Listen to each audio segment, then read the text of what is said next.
back then we weren't as active with the pokey fishing. We were trying to catch. All our live bait was on sabikis in early spring, and there was a time period. It was very, very hard to catch bait, and you literally would work, 2 to 4 hours, maybe catch 10 to a dozen baits. No matter what it was. And this specific day, we were catching a little bitty tinker mackerel. And tinker mackerel, if you look at them wrong, they'll die. Cool. They're we spent a lot of time. We caught the bait, but it was also the time of year. If you spend the time to get the baits, closest thing to a guarantee you're going to get. If you've got the bait, you're going to get the fish. So we make the run. We caught the bait. We ran about 25 miles to know. We actually remember where we were. We were at Medusa. Ran to Medusa. And as soon as we got there, put 2 baits out, instantly doubled up, got them both in. Beautiful springtime fish, 40, 60-pound yellowfin, perfect. Ooh. And reset again. As soon as the baits hit the water, instantly doubled up, got one, lost one. I'm thinking, 3 hours to catch bait. We're going to be done here in about 20 minutes. So I had 5 customers on the boat, 3 guys and 2 ladies, and was running a 37 Freeman at the time, and we didn't have a head on the boat, just a 5-gallon bucket. And always tell the ladies, if you need to use a restroom, there's a 5-gallon bucket.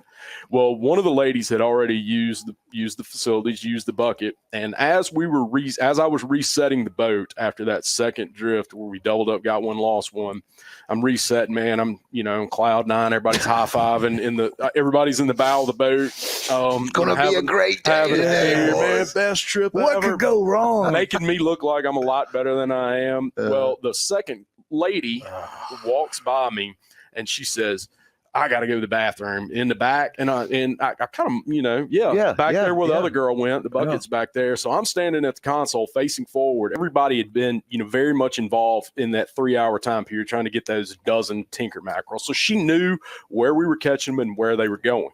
So as I'm resetting, I'm facing forward at the console. Everybody's in front of me. The other girl that was in the boat is at the bow, and she looks over my shoulder from the bow of the boat, and I see her face kind of drop, and she points, and she said, I don't think she's supposed to be right there. And I glance. You can't really whip it back all the way. I glance over my shoulder, and she was sitting on the center well that we were using. Obviously using it as a facility, using it as a bathroom. So I start instantly, get off the live well. And she's yelling at me, turn around. And finally this 20, 30 seconds, she gets off the live well and she runs to the bow of the boat, beat red, embarrassed.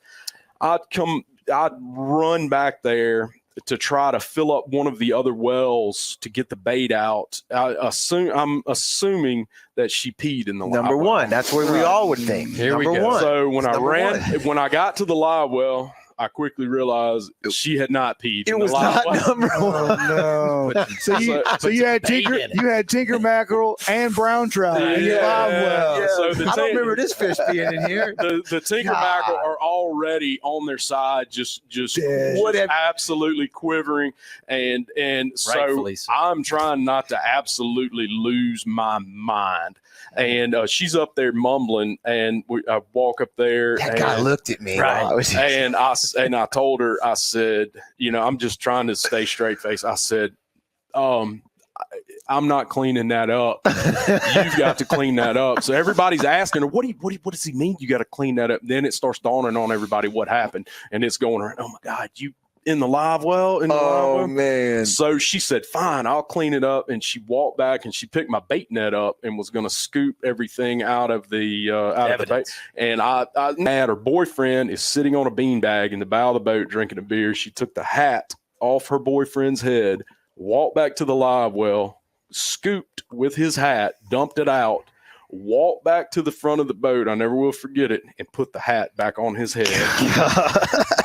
Doo-doo water running down his face. And what do you do in that situation? I'm frozen. I was scared he was going to get up, and he didn't. Throw her off the boat. Right. He didn't. And, to make matters worse, we had chum and dead bait on the boat. And to make matters worse, the fish were obviously there, but they wouldn't touch dead bait. And I called one of our sister boats over there, and I called him on the radio. He was, 15 miles away or so. I said, You're never going to believe this. I said, if you got bait, I said, get over here. They're here. He said, yeah. I said, man, all my bait died. Code Brown. Right. I didn't tell him.